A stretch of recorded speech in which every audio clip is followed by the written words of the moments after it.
Retomar é, como dizia minha avó, recordar é viver. Rapidinho só o que a gente falou há 15 dias. Primeira coisa, que liturgia é a celebração do mistério pascal de Jesus Cristo.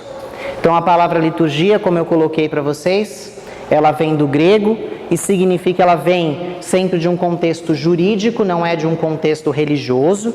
Ela entrou na religião muito depois, mas ela vem de um contexto jurídico, e significa ação em favor do povo. Quando ela entra na liturgia cristã, a liturgia passa a significar a ação de Deus em favor do povo, né? Então liturgia é celebração, é uma célebre ação, ou como eu brinquei no último encontro, é uma celembração. Celebrar é também fazer memória do mistério pascal. Por fim, nós celebramos por meio de ritos. E aí, rito é sempre uma palavra que vem do sânscrito, rita, que é uma ação rítmica, né? Daí eu lembro que eu falei da palavra rítmico, né? A música tem um ritmo, tem uma cadência.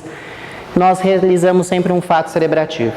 Então, daquele primeiro encontro, o que é fundamental que a gente lembre são 3 palavras-chave: liturgia, celebração e rito.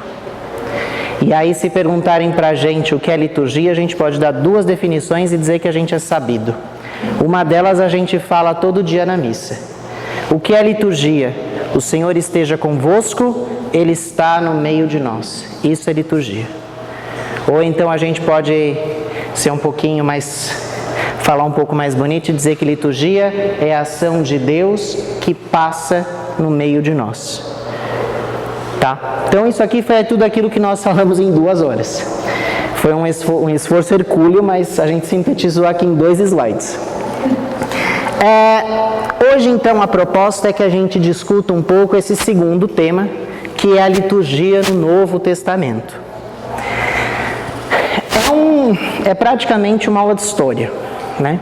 Quando a gente faz teologia na faculdade, a liturgia está dentro de um curso específico chamado Teologia Sistemática, né? Então, porque é um sistema, né?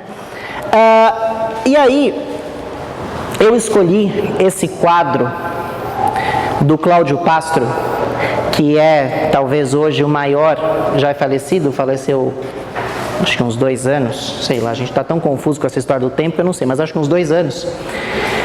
Aqui é um pedaço do quadro, é um quadro que está em Esler, na Alemanha, com certeza não é assim que se fala, mas está lá.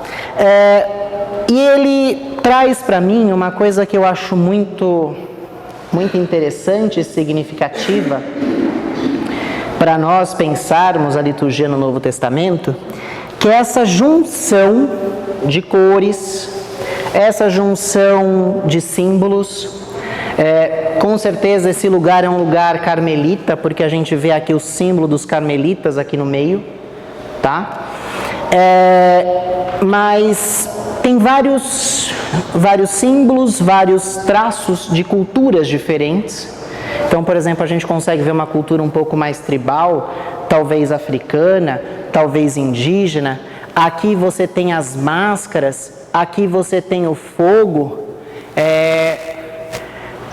Aqui acho que está escrito ora e labora, que é um pouco, que é o ora et labora, está na regra dos beneditinos. Aqui você tem casas e igrejas, lembra até muito o Largo São Francisco aqui. O símbolo carmelitano, os traços, e aqui teoricamente, não sei se é a Santíssima Trindade, acredito que não. Tudo isso para dizer que a gente está diante de uma grande confusão no Novo Testamento. Em que sentido? O Papa Bento XVI, quando veio ao Brasil, emérito, veio ao Brasil em 2007, abrir a conferência do Episcopado Latino-Americano, CELAM, que tinha como tema discípulos missionários de Jesus Cristo. Ele usou uma frase, ele usou uma expressão que é belíssima, quando ele dizia que a gente não se torna cristão por proselitismo, mas por um encontro. Quando nós nos encontramos com Jesus Cristo, nós passamos a ser cristãos. E aí o Padre Antônio Vieira já vai dizer num dos seus sermões que as palavras voam e o testemunho arrasta. Não adianta nada a gente falar, se a nossa vida for um contra-testemunho. Então o Papa Bento XVI, emérito, disse isso, que é de uma beleza ímpar. A gente não se torna cristão por uma falação. A gente se torna cristão quando a gente vive um encontro com a pessoa de Jesus Cristo. E aí, a gente então pode dizer, bom, se a gente quer pensar na liturgia lá no Novo Testamento, é fácil. Basta a gente olhar para os apóstolos? Não é bem assim. Porque afinal de contas, os apóstolos que vivem ali, que convivem com Jesus, eles são judeus. Mas não só judeus. Você tem judeus, você tem gregos. Isso é algo que eu vou falar no próximo, um pouco mais no próximo encontro. Mas se a gente olhar para o Antigo Testamento, o Antigo Testamento inteiro foi escrito em hebraico e aramaico e algumas coisinhas em grego, ao passo que no Novo Testamento ele é todo escrito em grego. Aramaico, que era a língua de Jesus, não é usada, né? Exceto numa das narrativas da Paixão, né? Quando numa das, em Lucas, quase certeza, quando tem lá, Jesus está sustentado na cruz e ele grita, Eloi, Eloi, lama sabachthani. Tirando essa frase, o resto está tudo em grego. Então a gente tem aqui, aquilo que eu falava da frase do Papa Bento XVI, um encontro. As pessoas se tornam cristãs por viverem um encontro com a pessoa de Jesus Cristo, com o projeto de Jesus Cristo. E era isso que acontecia com essas pessoas. Porque os apóstolos, ao mesmo tempo em que eles eram cristãos, eles eram judeus. Ao mesmo tempo em que celebravam a Eucaristia aos domingos, eles iam às sinagogas também aos sábados. Afinal de contas, eles eram judeus, tinham que cumprir a lei judaica. Então a gente tem que olhar um pouco além. Não basta nós pensarmos então nos apóstolos. Tem que olhar para as raízes judaicas do culto cristão. E é justamente aí que a gente quer olhar um pouquinho hoje. As raízes judaicas do culto cristão. Lembrando que os judeus também começam a viver em meio a outros povos. Não são povos isolados. Se a gente pensar a quantidade de vezes que Israel foi invadida e que Israel invadiu, então era judeu que vai para lá, judeu que vem para cá. Então é diferente. Até porque a gente tem que pensar que para ser judeu, um judeu, eu não gosto de usar essa palavra, mas de linhagem pura, precisa nascer de ventre judaico. Não pode ser ventre convertido, não. Então, quem determina ser judeu ou não é o homem, mas a mulher. Nossa, que beleza, eles já não eram patriarcais? Não, eram sim. Mas, tanto que existe um colégio aqui em São Paulo, não vou nem dizer o nome, que é judaico, mas daqueles bem assim, que tem contratado nesse colégio um rabino, que quando você decide matricular o seu filho, ele vai puxar toda a sua árvore genealógica para ver se em algum momento da sua história você tem uma linhagem judaica. Se você é judeu puro, que eles chamam, ou não. Agora, cristão não determina se você nasceu de mãe cristã, pai cristão, não. Você pode nascer de mãe ateia, pai ateu, e pode ser cristão. Então, a gente está diante desse cenário bastante confuso. Gente que não era judia e se tornou, gente que era grega e se tornou cristã. É um pouco essa confusão, esse panorama que nós estamos. Por isso eu trouxe esse quadro inicial para mostrar um pouco essa mistura. Que no fundo, apesar de todas as particularidades, formam um belíssimo mosaico. E aí a gente lembra sempre o que disse Paulo, que Deus não faz acepção de pessoas. Deus acolhe a todos. O amor de Deus é perfeito, o nosso é imperfeito. A gente seleciona quem ama. Deus ama.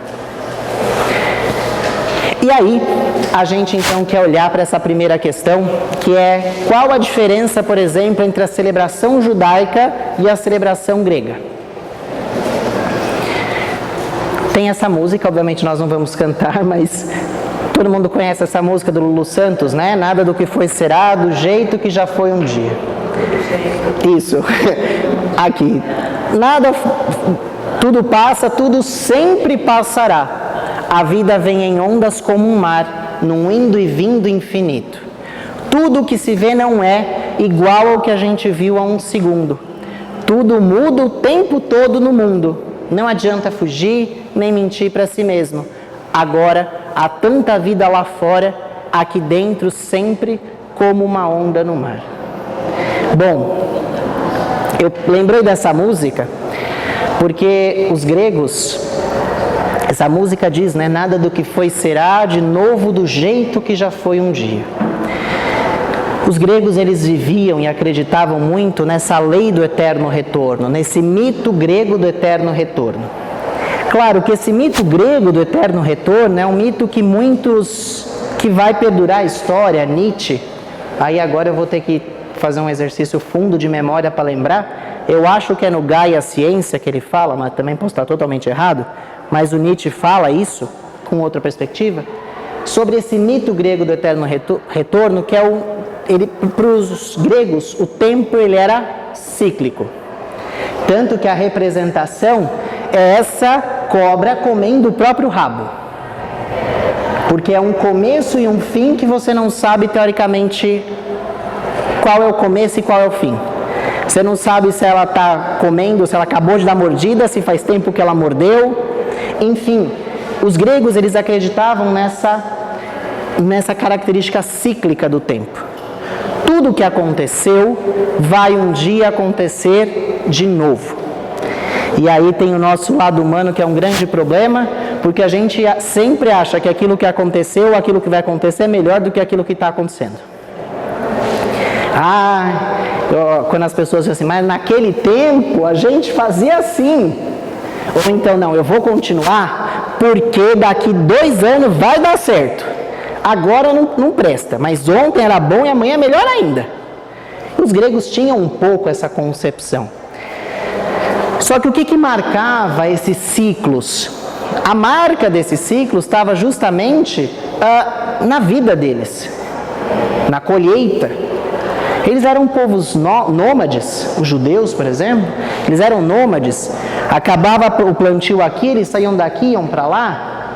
Mesmo quando eles se estabelecem, o que faz a mudança, o ritmo da vida deles, essa questão do tempo cíclico, é a vida cotidiana deles.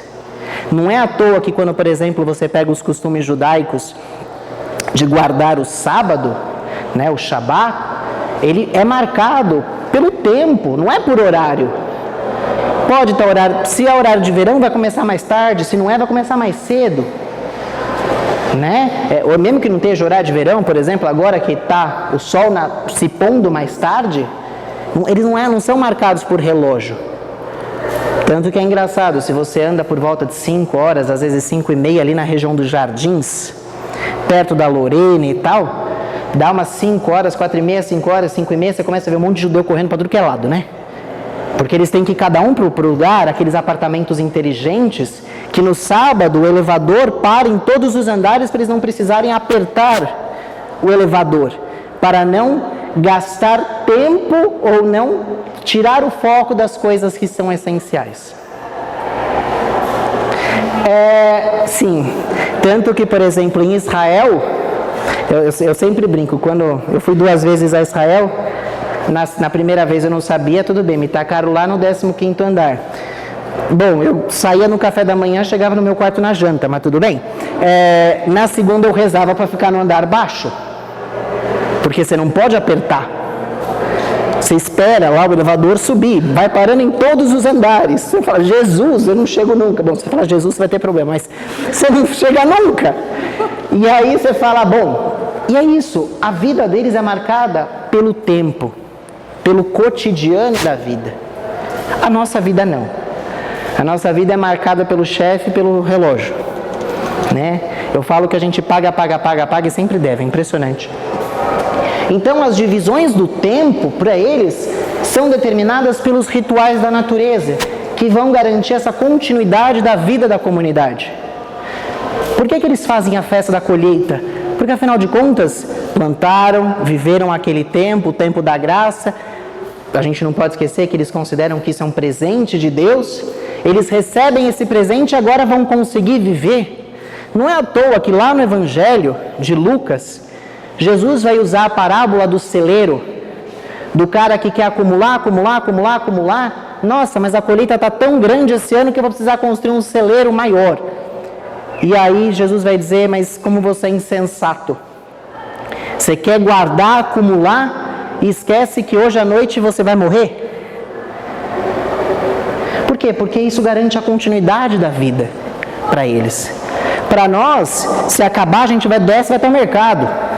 Eles não tinham mercado. Mas veja como isso acaba entrando, ainda que de leve, nas liturgias cristãs. Nós temos os tempos litúrgicos. Os tempos litúrgicos, nós estamos terminando agora no domingo, é o fim do ano litúrgico para a igreja, não o ano civil. São coisas diferentes. Terminamos o tempo comum. A partir do dia 1º de dezembro, começamos o tempo do advento num novo ciclo, com um novo evangelista, com uma nova cor, que vai demarcar a mudança. Nós temos na igreja sempre 4 tempos e 2 grandes ciclos, o ciclo do Natal e o ciclo da Páscoa. Lembrando que a Páscoa é mais importante que o Natal, porque como dizia um professor meu, na teologia, nascer todo mundo nasce, ressuscitar depois de 3 dias não.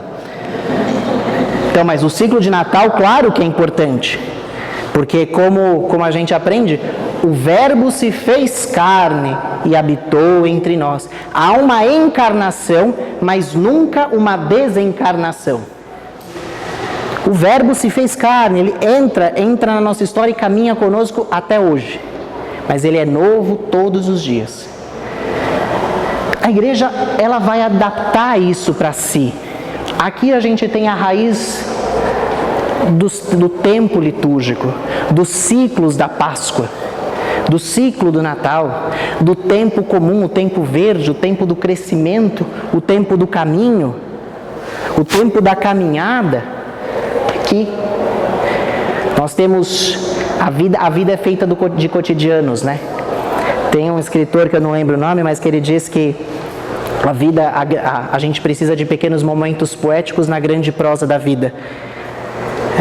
E é isso, né? A Páscoa, o Natal, são esses momentos de poesia na grande prosa que a gente vive todos os dias. Uma prosa às vezes corrida, atropelada, mas a gente tem esses momentos marcantes dentro da liturgia, assim como os judeus tinham. Veja como aqui a gente já vai trazendo heranças. Por isso eu escolhi o tema Raízes Judaicas. A raiz é aquilo que está embaixo, que às vezes a gente não vê, mas que é a origem de tudo. Os judeus, pelo contrário, para Israel, eles não vão viver essa questão do eterno retorno. Para eles, essa questão do eterno retorno não é algo tão plausível. Eles vivem a lei da memória. E aí uma palavrinha nova, bonitinha, que é memória em hebraico, é zikaron. Está aqui escrito, eu não sei falar isso, mas a tradução aportuguesada é essa daqui, ó. Desculpa, estou na sua frente. Zikaron, memória. Lembra que na semana passada, quer dizer, retrasada, nós falávamos que a celebração da liturgia é a celebração do memorial daqui. Zikaron. A fé de Israel tem então, portanto, o centro nesse Deus único e verdadeiro. Mas não é um Deus distante. De novo eu repito porque é importante. É um Deus que desce da montanha. Quando a tábua da lei é entregue a Moisés, significa que Deus desce junto com a lei. A lei não fica lá na montanha só para Moisés.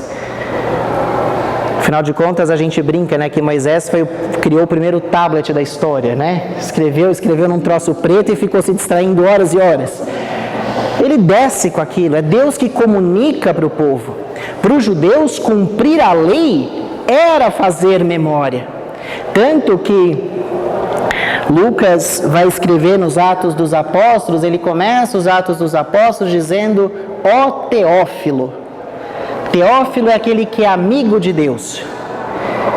E tem um trecho do Evangelho que ele fala de guardar as palavras no coração. Não sei se vocês já viram umas figuras, são desenhos, né? De judeus, eu não sei se eu posso dizer que são ortodoxos, mas daquela época, não estou falando de hoje, que andavam lá com aquela túnica e tal, e uma caixinha na cabeça, parecia que estava com um fósforo aqui. Ou então aquilo que tinha na casa da minha avó, sabe? Aquele monóculo para ver a foto. Então, parece que estava com aquele negócio na cabeça. O que era aquilo? Era a lei pequenininha. Eles ficavam com a lei na cabeça para o tempo inteiro aquilo não sair da cabeça deles. E aí João vai dizer: a lei não serve para nada se não atingir o coração. Aquilo que eu falei na aula passada. O espírito dá vida e a letra mata. Então vai dizer: olha, não adianta você ficar com a lei na cabeça se você não colocar ela no coração. Fazer memória é fazer esta zícaron, é retomar. Esta busca do quê? De uma aliança. Essa palavra é mais do que importante.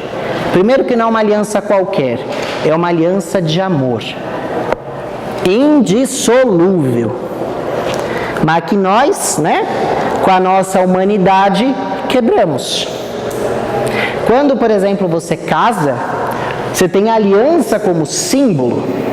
Todas as alianças que Deus faz com o seu povo são marcadas por símbolos.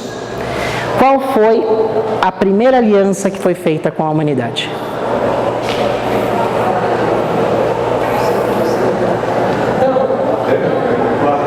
O arco-íris é o primeiro símbolo, mas é o primeiro símbolo de qual evento? O primeiro símbolo que marca essa aliança de Deus com o homem é o arco-íris. Qual foi o evento? O dilúvio. Quando o dilúvio seca, chega a pombinha lá com o raminho e forma-se um arco-íris no céu. O arco-íris tem a questão do ser colorido, de mostrar uma beleza diferente daquela que eles estavam acostumados. E o arco-íris une céu e terra. Aliança. Segunda aliança, Moisés, por meio da circuncisão, não é à toa que o povo judeu faz a circuncisão até hoje. Lá no Novo Testamento, Pedro e Paulo vão quebrar um pau desgraçado por causa da circuncisão.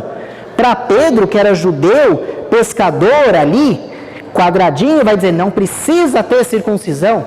Paulo vai dizer: mas para que circuncisar, cortar alguma coisa se o coração está longe de Deus?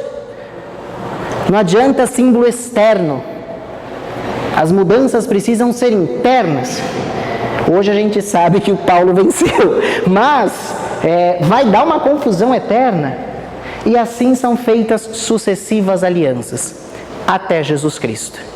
Não é à toa que na missa, quando ele ergue o cálice e fazer isso, o sangue da nova e eterna, definitiva. Daqui para frente não existe mais aliança. Ou melhor, não existe aliança maior que essa. Não existe aliança, nada que possa quebrar essa aliança. A nova e eterna aliança. Uma das homilias do Senhor Agostinho, ele definiu a aliança como ponto de encontro. É o ponto de encontro. Ou a manifestação desse encontro. E aí a gente consegue perceber que todo culto na história de Israel está internamente orientado para relembrar este acontecimento-chave, a passagem do mar. Não é à toa que quando a gente participa de uma celebração pascal judaica,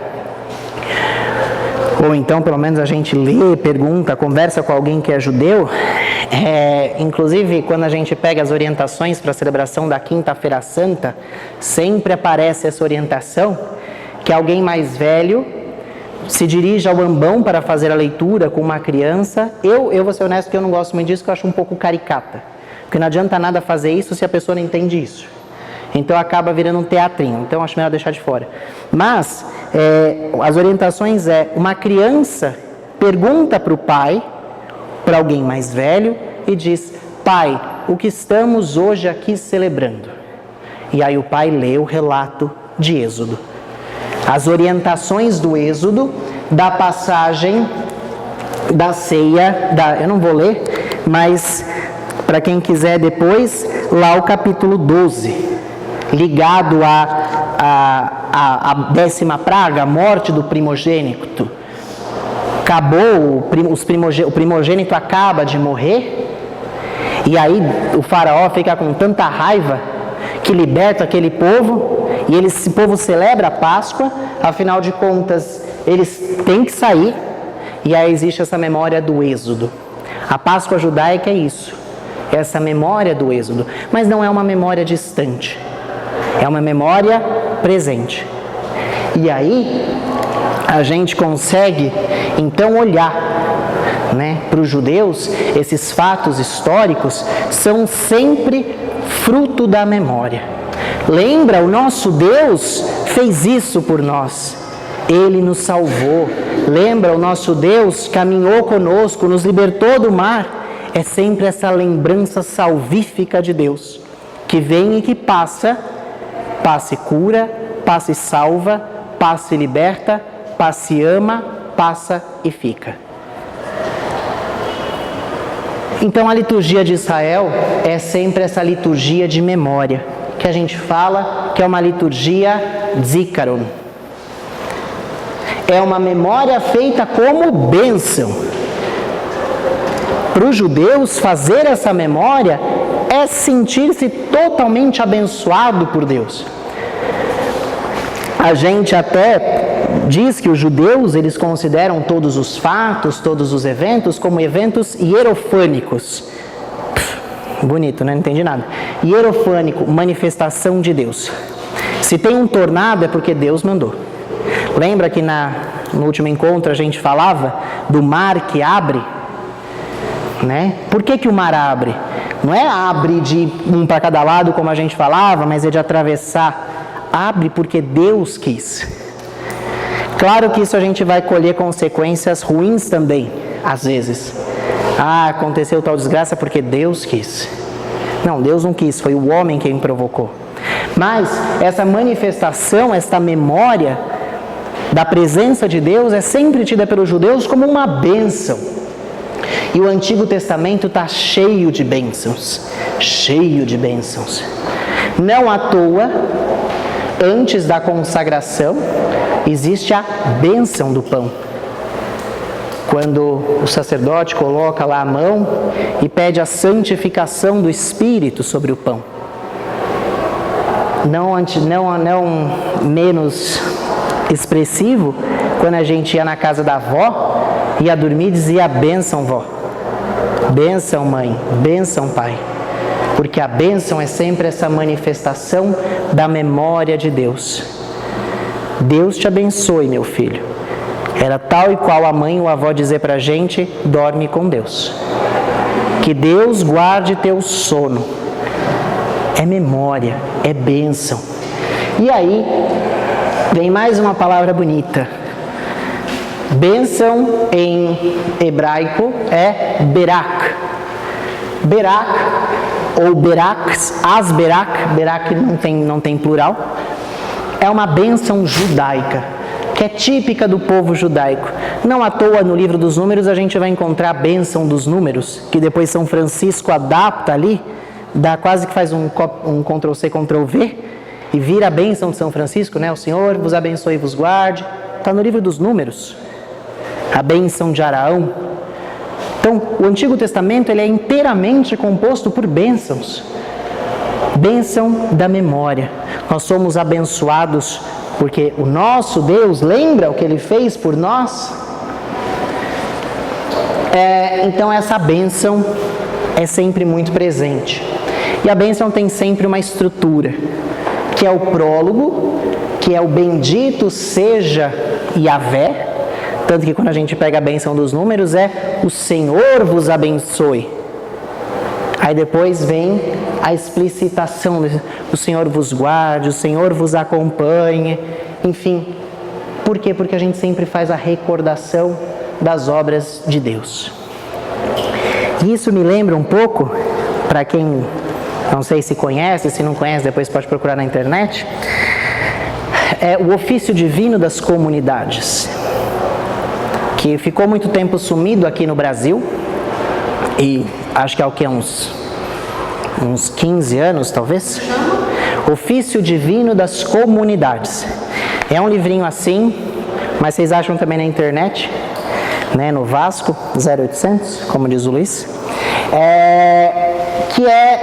são celebrações feitas, tem sempre alguém que conduz aquela celebração, não um padre, um ministro qualquer ali, e ela é sempre feita, o primeiro momento é esse silêncio de se colocar na presença de Deus, depois começam com responsos que podem ser rezados ou cantados. Então, por exemplo, um deles é aquele: vem, ó Deus da vida, vem nos ajudar. E aí o povo repete, ou pode ser rezado, enfim, são esses responsos. Durante esses responsos, às vezes, se acende as velas, se oferta o incenso. E o segundo momento é a recordação da vida. Cada um traz a vida a ser partilhada. Segue com a palavra, que vai iluminar a reflexão daquilo que nós recordamos. Fazemos as preces e a bênção. É um rito que dura uma média de 30 minutos, quando mais solene, 40, 45 minutos. As comunidades no interior do Brasil, mais especificamente quando a gente entra mesmo Brasil adentro, onde você tem às vezes comunidades com uma missa por ano, são essas mulheres, essas que deu uma confusão eterna lá no sínodo, mas quase que diaconisas, que vão sustentar a força da comunidade, que vão se reunir às vezes no quintal de casa, cada um traz o seu banquinho, sabe, meio Raul Gil, e coloca ali na roda e vão rezar o ofício. É muito isso daqui. Todas as vezes que eu lembro que eu rezo o ofício, que eu tenho essa oportunidade de viver a celebração do ofício, eu lembro dessa beraca judaica. É colocar-se na presença de Deus. Deus que realiza grandes obras em favor do seu povo. E aí nós temos a celebração da Páscoa, portanto judaica, que tem as suas raízes justamente nesse nível histórico. Lembrando que os judeus vão celebrar a Páscoa uma vez por ano. Mais uma pergunta, vocês lembram quais eram as 3 festas mais importantes para os judeus? Eram 3. Que era a obrigação do judeu ir a Jerusalém no templo. Numa delas, inclusive, Maria e José voltam, Jesus fica. São 3. Quais são? Páscoa. Perdão. Não. Pentecostes. Apresentação, não.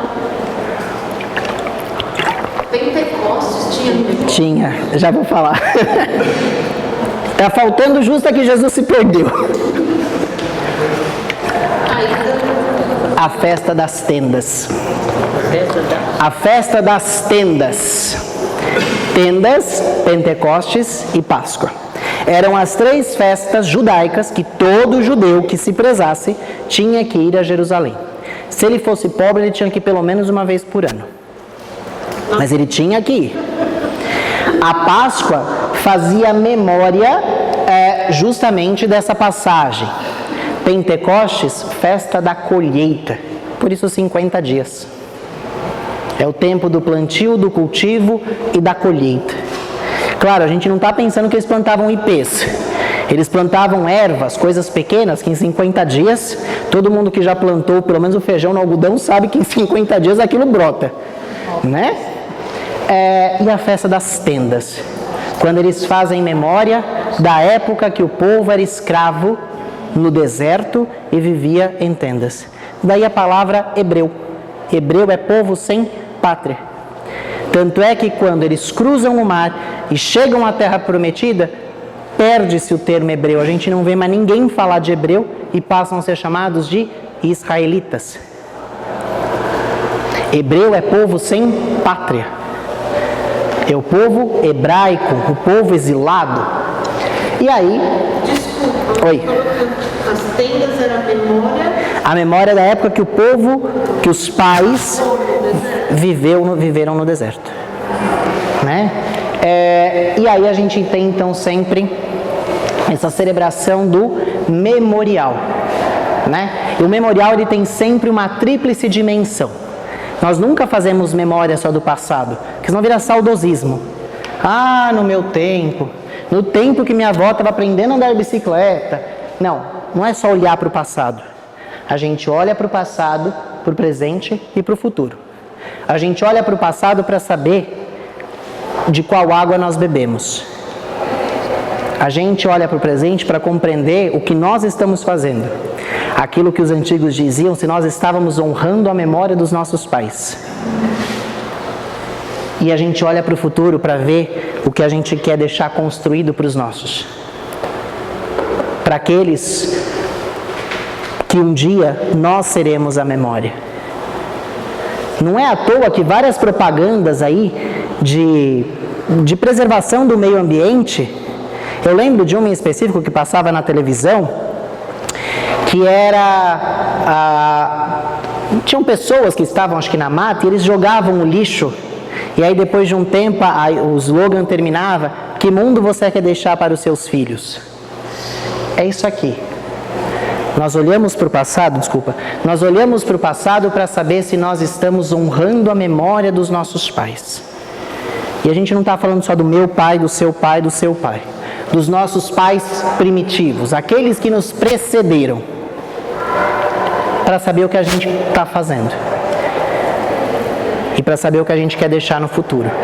Pensando sempre que nós vivemos numa eterna espera do êxodo definitivo, quando nós cruzaremos o mar da vida e nos encontraremos com o divino do outro lado. Cruzaremos o mar a pé enxuto. É esse a tríplice dimensão da memória que nós temos de raiz judaica ainda hoje no culto cristão. Quando nós rezamos na oração eucarística, depois da consagração, começam algumas intercessões. Eu vou pegar a oração eucarística 2, que é a mais comum. Depois do anunciamos, Senhor, a vossa morte, tem 2 orações. A partir da terceira, nós rezamos pela igreja, pelo Papa, pelos bispos, por todos nós, a igreja presente. Rezamos pelos nossos mortos, a igreja que já passou. E rezamos para os santos, a igreja celeste, a igreja terrestre, a igreja que já passou por este mundo e a igreja celeste. Isso aqui está na oração eucarística. Tanto é que a oração eucarística sempre vai concluir dizendo, enfim, e vai assim, por ele dais ao mundo também, por Cristo, com Cristo e em Cristo. Rezamos pelos falecidos, pela igreja presente, pela igreja nos céus, buscando o encontro definitivo com Cristo, em Cristo e por Cristo, na unidade do Espírito Santo. A oração eucarística não foi inventada do nada. Ela está aqui, nessas berak judaica. Só para então falar, que é uma coisa que eu esqueci de falar aqui, que quando a gente olha, a gente pensa na berak, ou nas berak, aqui a criação da alma de Israel está aqui presente. Então, aqui esse é a primeira matriz da Eucaristia cristã, está nessa berak. né? É a grande bênção. Por exemplo, quando a gente olha para esse momento da consagração, quando a gente, tudo bem, a gente chama de consagração e tudo mais, mas quando a gente vai olhar nas Sagradas Escrituras, ele vai descrever, os evangelistas e mesmo Paulo, na carta aos Romanos e na carta aos Coríntios também, ele vai descrever a Eucaristia como Jesus tomou o pão e abençoou. Então, Jesus, ele era judeu. Embora a gente vá falar um pouco que Jesus era muito anticultural, a gente vai falar um pouco aqui, mas a matriz da Eucaristia cristã está nessa beraca, ou nas beraca. É aqui que começa o processo da Eucaristia. É isso que Jesus vai, em certa medida, adaptar a partir da liturgia cristã. Tá? Isso aqui eu já falei. Bom, a Assembleia de Siquém, eu vou ler porque é bem pequeno. Aqui. É importante a gente lembrar que quando a gente fala de Assembleia, né, a Assembleia de Siquém, depois, quando a gente pensar na origem da Assembleia dos Cristãos, que é um slide lá no final, que é a Eclésia, Assembleia dos Batizados. De novo, vamos percebendo como a matriz das celebrações nossas, cristãs, católicas, começam aqui. A Assembleia. E essas assembleias, elas não são à toa, no sentido de elas não começam do nada. Elas sempre acontecem por uma convocação. Elas sempre acontecem por um chamado. E aí eu vou lembrar 3 coisas. Primeiro, pensando, já que é escola bíblica, o primeiro ponto é quando Moisés está no deserto, apacentando as ovelhas de Jetro, seu sogro, e ele vê uma árvore que queima, a sarça ardente, e ele ouve um chamado: tira as sandálias, que este solo é sagrado. E aí ele é chamado para ir lá, para anunciar. Claro que aí ele vai colocar 2.500 empecilhos, até dizendo que ele era gago. A Bíblia vai dizer que ele tinha a língua pesada, mas ele é gago. Aí Deus dá o golpe de misericórdia e fala assim: tudo bem, então chama o Arão, que está sem nada para fazer, e você fala para ele fala para todo mundo. Tá? Você fala e ele faz uma síntese e conta. O que você falou em 2 horas, em meia hora ele resolve. Aí ele falou: bom, depois dessa não tem mais o que fazer, lá vou eu. Essa é a primeira coisa. A segunda coisa, Paulo, na carta, sei lá qual, aí eu já não vou lembrar, mas ele fala uma coisa que é belíssima. Ele diz: o Senhor me alcançou. Paulo não vai dizer que fui eu que fui procurar o Senhor. Paulo vai dizer que foi o Senhor quem me alcançou. A iniciativa é sempre de Deus, nunca nossa. É Deus quem resolve se mostrar ao humano. Ele que nos amou por primeiro. Tanto é que Santo Agostinho vai dizer que o ser humano não está com o coração tranquilo enquanto não voltar para Deus, o seu primeiro amor. Santa Clara também vai dizer: não perca de vista seu ponto de partida. Ele nos amou por primeiro, a iniciativa é dele. Foi o Senhor que me alcançou, diz Paulo. E aí vem a fé. Fé é colocar o pé antes de Deus pôr o chão. A gente coloca o pé e Deus calça o sapato.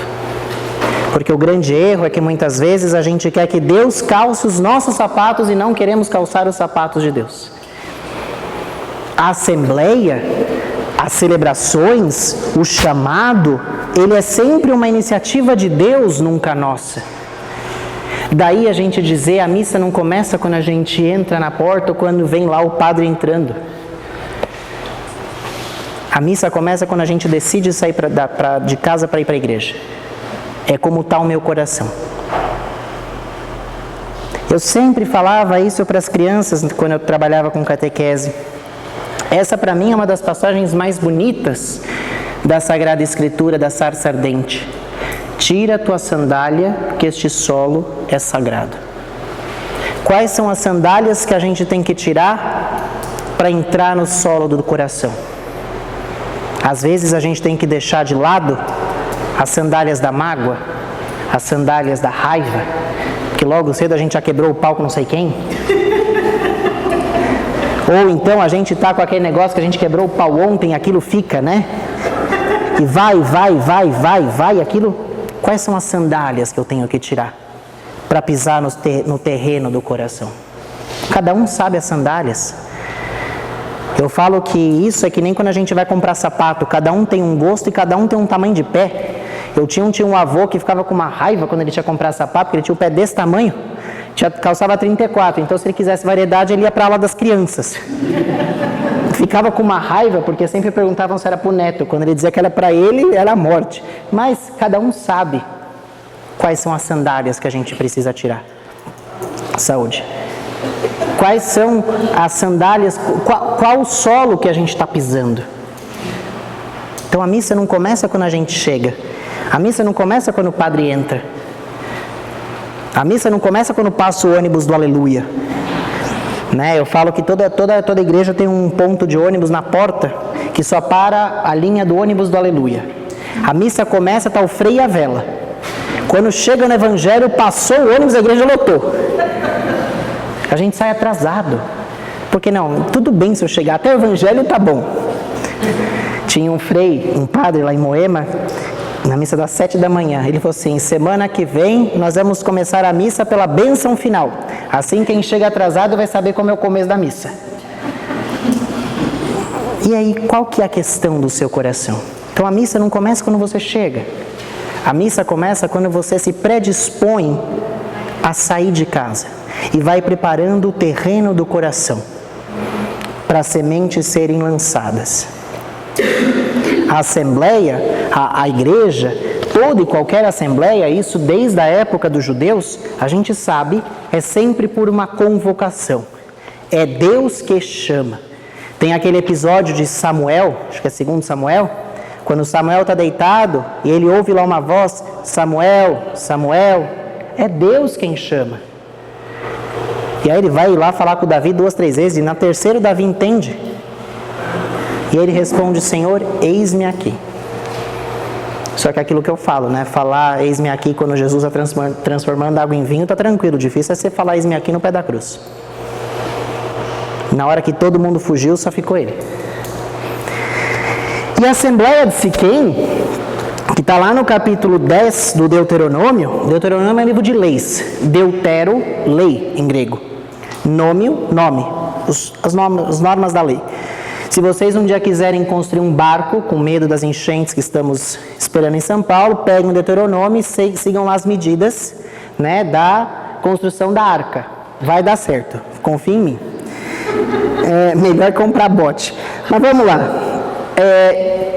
E agora, Israel, o que exige de ti o Senhor teu Deus, senão que o temas, seguindo por todos os seus caminhos, amando e servindo ao Senhor teu Deus com todo o coração, com toda a alma, e guardando os mandamentos do Senhor e suas leis, que hoje te prescrevo para o teu bem? E agora, Israel, o que exige de ti o Senhor teu Deus, senão que o temas, seguindo por todos os seus caminhos, amando e servindo ao Senhor teu Deus com todo o coração e com toda a alma, e guardando os mandamentos do Senhor e suas leis, que hoje te prescrevo para o teu bem? Esse é o chamado de Deus. Seguir, essa aqui é a Assembleia de Siquém, que a gente fala, tá? Mas o culto do povo de Deus não pode limitar-se ao louvor formal. Aquela coisa de você ficar falando, ao gesto puramente exterior, nem uma atitude interna de adoração isolados da vida. De novo, eu lembro aqui sempre do exemplo do fariseu e do publicano, que o fariseu se aproxima diante do altar ali, coladinho o Senhor, e ele em vez de falar dele, fica falando mal do outro, que está lá na porta, o devoto da Santa Porta, né? Fica lá no fundo, e dizendo: Senhor, eu não sou digno de me aproximar do teu altar. Mas também não adianta nada, é o que está Deuteronômio aqui falando, e também aqui no livro de Josué, não adianta nada a gente ficar lá de joelho no altar, ó meu Senhor, ó meu Senhor, ó meu Senhor. Pede-se sempre um compromisso, seguir o mandamento, seguir a lei. Então veja, o povo não pode limitar-se ao louvor formal, ao gesto exterior, nem a uma atitude interna de adoração, isolados da vida. É aquilo que eu falava no último encontro, corações ao alto, mas pés na terra. Uma mão a gente ergue para Deus e a outra a gente estende para o irmão. É o que a Assembleia de Siquém vai fazer aqui no Deuteronômio. E aí, por fim, quando a gente pensa, para encerrar um pouco essa questão das raízes judaicas, qual que é basicamente o processo? É o processo de escuta, de colocar-se na disposição de escutar. Samuel escutou, como a gente, por exemplo, vê no livro de Samuel, que eu acabei de falar. Ele se põe no caminho da escuta da palavra. Só depois de viver essa escuta, acontece o encontro. Quando a gente encontra com o Senhor na nossa história, a gente é capaz de agradecer celebrando. Só que não adianta só escutar, encontrar e celebrar, é preciso dar uma resposta que seja coerente à aliança que Deus quis fazer conosco. Então esses são os 3 momentos básicos que a gente pensa dentro da nossa assembleia celebrante, mas dentro da nossa vida cristã. O encontro, saúde, a celebração e a resposta. Lembrando que o encontro parte da escuta. A gente precisa ter ouvidos disponíveis e não ouvidos seletivos. Porque às vezes a gente ouve o que a gente quer, né? Mas eu não sabia que eu tinha que fazer isso. Ninguém me falou. Alguém falou, mas você que não quis ouvir. Daí vem a palavra obediência. Ob audire no latim. Você só obedece porque você escuta. Então você escuta, vive o encontro, celebra agradecido, mas não esquece que a vida continua. Transformada agora porque você viveu o encontro. É o que a gente lembra dos discípulos de Emaús. Que, como eu já falei, é uma das minhas passagens prediletas. Vocês vão ouvir falar bastante dela. Eles estão no caminho, se predispõem a escutar. E como eu falei para vocês naquele encontro, se você vai a pé, dá mais ou menos 12 horas de caminhada. Então deu para escutar bastante. Parece ser irmão de mãe, né? Falou. Quando, em determinado momento, eles celebram o encontro no pão e voltam a Jerusalém. Tem esses 3 momentos: encontro, celebração e resposta. É certo que no decorrer da história, demasiado isso foi o que eu falei, né? Deus faz aliança e a gente quebra. E aí, a gente tem várias, tem o bezerro de ouro, e os profetas, profeta vem da mesma raiz de professor, de profissão de fé. A gente reza a profissão de fé na missa. Professor, profeta, profissão é aquele que fala, ou é aquele que fala e age. Daí todos nós temos uma profissão.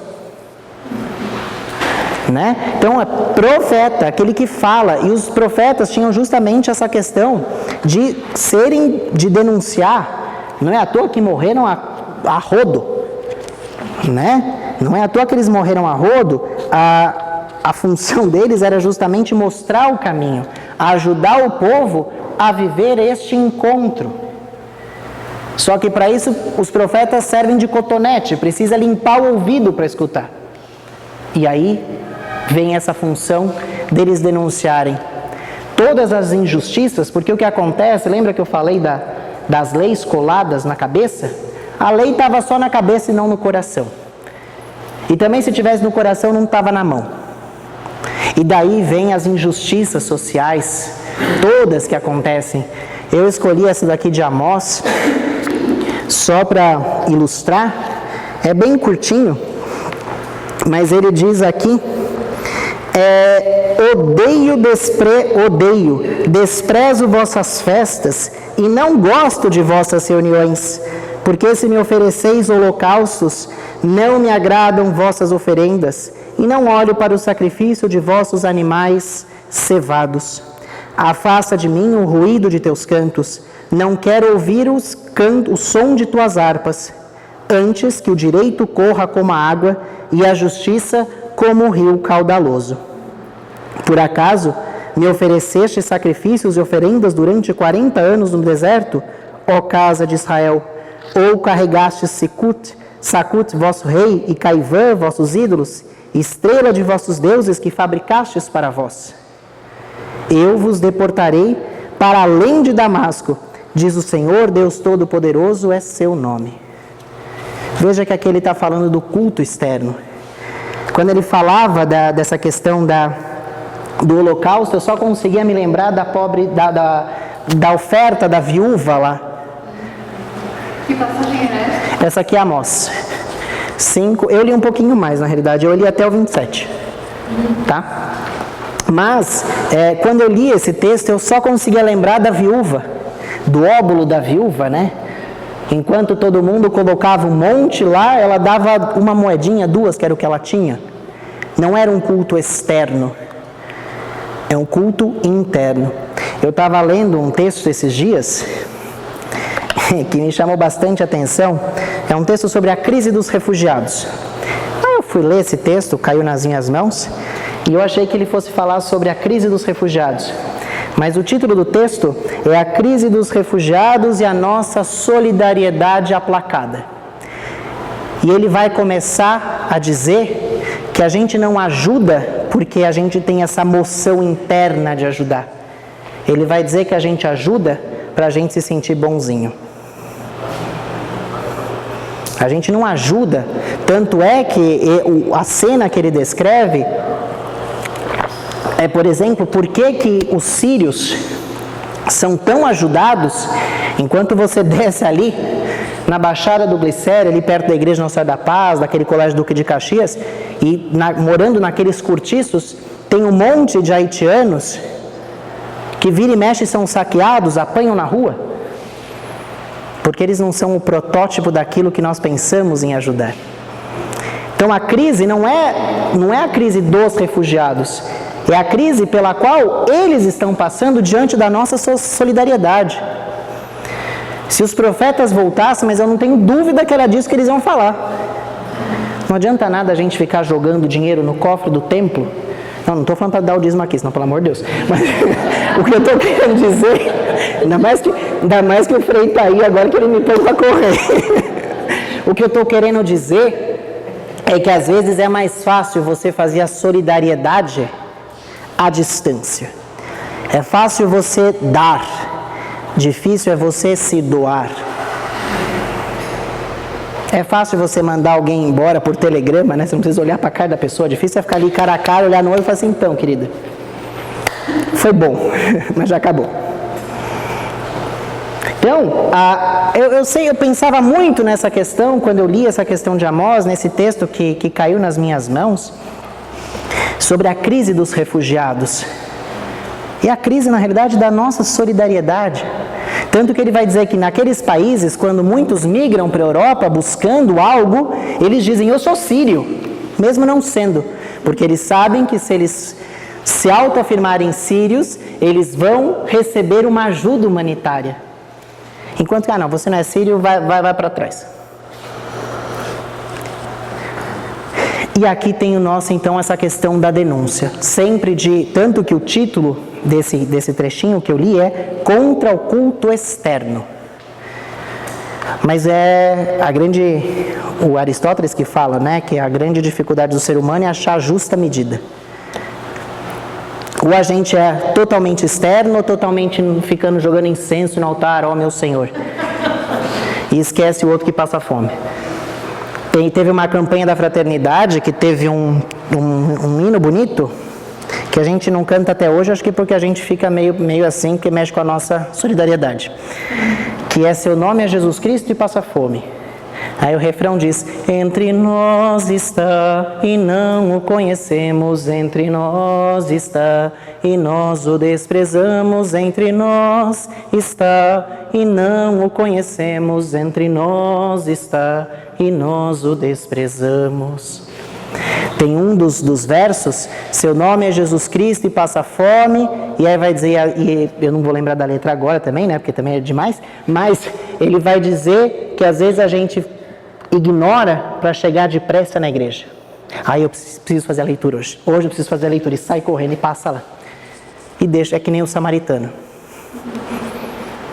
Que nem quando a gente tem um doente em casa, ele é o altar da nossa casa. É ali que a gente oferece o sacrifício. Dia a dia, noite a noite. É o que acontece. Então, a raiz judaica vai mostrar pra gente, por isso que os profetas surgiram, é justamente para lembrar dessa necessidade. Não é um culto externo, também não é um culto interno, não é a minha liturgia, é a nossa liturgia. É a liturgia que nós celebramos, porque o nosso Deus fez isso por nós, não foi o meu Deus. Nós, ele diz aqui, Amós, nós criamos ídolos. A Nike, o iPhone, o vidro fechado, com ar-condicionado, para não ser assaltado, o iFood. Vocês já pararam para pensar que a gente já não sabe nem mais o telefone da pizzaria mais perto de casa? A gente pode morar na Zona Leste, pede um lá do Jardim Ângela, porque está no iFood. Mas a gente não sabe a pizzaria que está lá, o nome do pizzaiolo que faz a pizza lá no fundo da rua. Enfim, se a gente quer saber um pouco essa questão, pode parecer também, eu vou pular essa leitura de Daniel, porque senão eu também não dou conta, mas pode parecer que eu estou só falando que só dá desgraça, né? Mas a grande diferença da vida cristã está na esperança. Nós somos marcados pela teologia da esperança. Nós, cristãos e cristãs, somos profetas e profetisas da esperança. Caminhamos rumo à terra onde corre leite e mel. Caminhamos rumo ao reino dos céus que construímos já agora. Então, o que faz de diferença na nossa vida cristã é essa palavra aqui, tão usada e tão pouco vivida. Esperança. Nós caminhamos para a terra prometida. É isso que vai nortear todo o Novo Testamento. A esperança. Então, a originalidade do culto cristão está inspirada, justamente essa é a novidade do culto cristão, que está inspirado nessa raiz judaica, marcado pela esperança. Tá? E aí a gente tem, então, um pouquinho mais das raízes judaicas do culto cristão. Eu vou pular essa parte, que teoricamente eu só fiz um recordar a viver aqui de tudo que eu falei, só que se eu ficar aqui a gente vai terminar aqui e não vai para frente nunca. Então depois, tá? Então essa é a segunda pergunta que a gente quer responder. Qual é a originalidade, o que tem de original, de novo, no culto cristão? Afinal de contas, a gente já falou de um monte de coisa que tem e que a gente já viu na raiz judaica. Bom, chegamos para um sujeito que era judeu. Jesus era judeu. Mas ele era o que a gente fala de anticultual. Ou seja, ele era contra esse culto externo. Tanto é que ele vai ao templo, né? Quando a gente vê, por exemplo, Jesus, ele fica lá no templo de Jerusalém, quando é criança, vai lá na festa, e José e Maria voltam e Jesus fica no templo. Certa vez lhe dão a passagem do livro para abrir, o Espírito do Senhor está sobre mim, ele está lá no templo. Ele reza o Shema Israel, Jesus reza as beracs, com certeza, afinal de contas ele pega o pão e agradece, uma beraca. Quantas vezes Jesus impôs a mão sobre as pessoas? Vai, não peques mais, vai, tua fé te curou. Não foram 10 os curados? Jesus vive. Shema Israel Adonai Eloheinu. Ouve, Israel, o que diz o Senhor. Ouve. Ouve, Israel, o que diz o Senhor. Mas, ao mesmo tempo, Jesus vai arranjar muita confusão com isso. Quando ele vai dizer, quando ele vai curar o homem da mão seca no dia de sábado, quando ele vai dizer, o homem foi feito para o sábado e não o sábado foi feito para o homem. A vida vale mais do que a lei. Quando Jesus vai e entra com o chicotinho lá e voa periquito, papagaio e galinha para tudo que é lado no templo. Porque ele diz, olha o que vocês fizeram com o templo. Em vez de lugar de encontro, é quase que um pão de açúcar. Lugar de gente feliz. Não. É esse o ponto. Jesus ele é muito anticultual. Porque Jesus coloca acima de qualquer coisa a vida. A vida humana. Quando, por exemplo, a gente pensa naquilo que Jesus disse, eu vim para os doentes e não para os sãos. Gente, se a pessoa está doente, não é amanhã, amanhã a gente vai ao médico. Dependendo da situação, é hoje ou é nunca mais. Espera só um pouquinho que eu vou até a missa e já volto. Eu vou rezar pela sua alma. Porque é o que vai sobrar às vezes. Às vezes ele, ali, o doente... Gente, a cena que eu consigo mais imaginar na minha cabeça, uma mãe com o filho ardendo em febre de madrugada, não vai dizer, eu estou com sono. Amanhã de manhã a gente vai. Não, a mãe sai, pode estar com um bob na cabeça, ela sai de pantufa, mas vai! Porque ela quer salvar a vida. A vida vale mais do que qualquer coisa. Mas a lei não. A lei diz, espera até amanhã, põe debaixo do chuveiro. Se a febre não baixar, amanhã procura um médico. Jesus diz, para a vida não tem tempo, é agora. Jesus nesse ponto, ele vai muito contra o sistema da época. O sábado foi feito para o homem, não o homem foi feito para o sábado. O homem foi feito para o sábado. Não, sim, é que eu coloquei o inverso, sim. É que isso aqui era o que os judeus falavam. Sim, os judeus falavam isso, tá certo. Mas ele vai sempre atuar dentro desse sistema do culto. Shema Israel, Berak, Ziracon, né? Zícaron, desculpa, que é a memória, tá? Ele vai, então, como eu disse, participar das reuniões. Ele é um judeu piedoso, que ele guarda as festas anuais, ele vai a Jerusalém. Não à toa que ele quer celebrar a Páscoa em Jerusalém. Ele diz, vai lá para os discípulos, pega o jumento, tem uma cena lá que manda pedir o jumento, até explica como é que faz para jumento, pega o jumento, o potrinho de jumenta, e vai e volta, prepara a sala. Ele vai a Jerusalém, que é o centro da fé, para celebrar a Páscoa. Mas ele transforma essa Páscoa. Se os judeus, então, celebravam os sábados, Jesus agora passa a celebrar aos domingos os cristãos. Porque é o dia da ressurreição. Então Jesus vai transgredir com frequência, até provocando mesmo essa ordem do culto de Israel. Porque ele vai dizer, é um culto externo. É aquilo que aparece nos profetas, vós me honrais com os lábios, mas tendes o coração longe de mim. Tá? E aí então, ele vai falar, os valores principais são o amor e o perdão. Longe sempre de uma mentalidade de atribuir virtualidades mágicas. Jesus vai quebrar um pouco aquela coisa, até hierofânica, de Deus mágico. Eu vou rezar para comprar um carro. 2 semanas depois, meu carro está pronto, na garagem.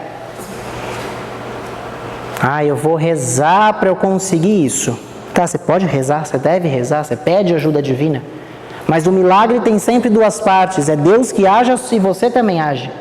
Não é algo ali benevolente, não é Silvio Santos que sai jogando quem quer dinheiro. Não, você precisa ter a sua parte humana. E é contra essa mentalidade que Jesus quer lutar. O milagre acontece. Só que se a gente lembra da cena da multiplicação dos pães e peixes, quando os discípulos queriam mandar todo mundo correr, embora, porque não tem o que dá para comer, se aquele menininho não tivesse oferecido pão e peixe, não tinha milagre.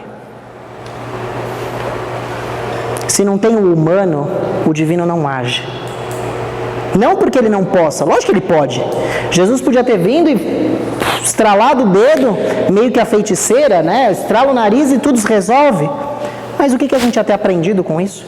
A gente tem uma tradição milenar e não aprendeu nada.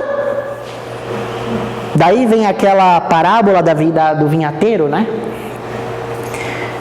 Que o vinhateiro lá manda o empregado, manda um sujeito lá, um empregado, os empregados lá que cuidavam da vinícola, percebem e mata esse empregado.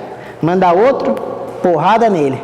E aí ele fala assim, bom, eu vou mandar o meu filho, porque agora, pelo menos, eles vão dizer que é meu filho, é filho do dono, não vão fazer o mal. E é pelo contrário, quando eles percebem, poxa, esse é o filho do dono, é nesse mesmo que a gente tem que ir, porque depois desse não tem mais ninguém. Vai lá e... a gente faz isso com os profetas, a gente fez isso com Jesus. Jesus entra em Jerusalém para celebrar a Páscoa, mas ele é tirado de Jerusalém para celebrar a sua Páscoa, a Páscoa eterna e definitiva.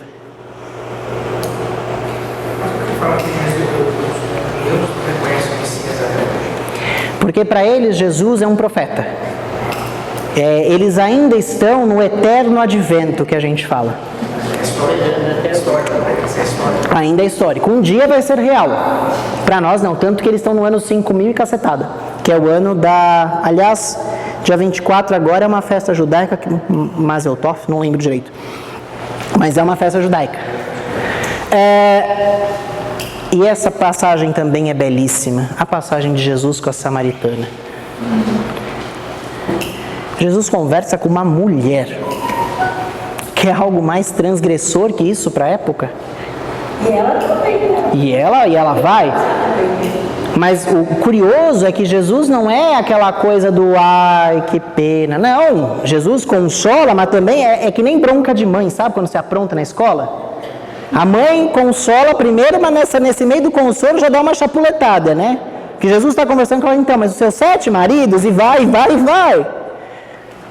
E ela entende, e é o Espírito e verdade. A grande originalidade do culto cristão está na Páscoa.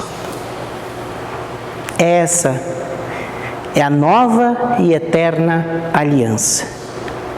É Jesus Cristo, que vem e que a partir de agora não existe aliança maior do que essa. Não há nada que possa ser desfeito por essa aliança. Eu estou acabando, eu prometo, mas só para a gente fechar, a nossa Páscoa é a Páscoa do ressuscitado, que é o mesmo do crucificado. Às vezes a nossa religião é louca para tirar Jesus da cruz e ficar só com o ressuscitado. Esquece que para chegar na manhã de Páscoa a gente precisa passar pela sexta da crucificação. O sábado judaico encerra um tempo e dá lugar a um novo tempo, o domingo cristão. O Verbo se fez carne e habitou entre nós, e não desabitou nunca mais. O coração humano alcança o divino. Jesus é o sonho realizado, é o sonho, o desejo encontrado.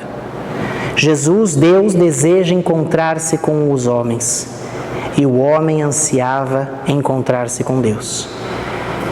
Deus se tornou humano para que nós fôssemos divinos.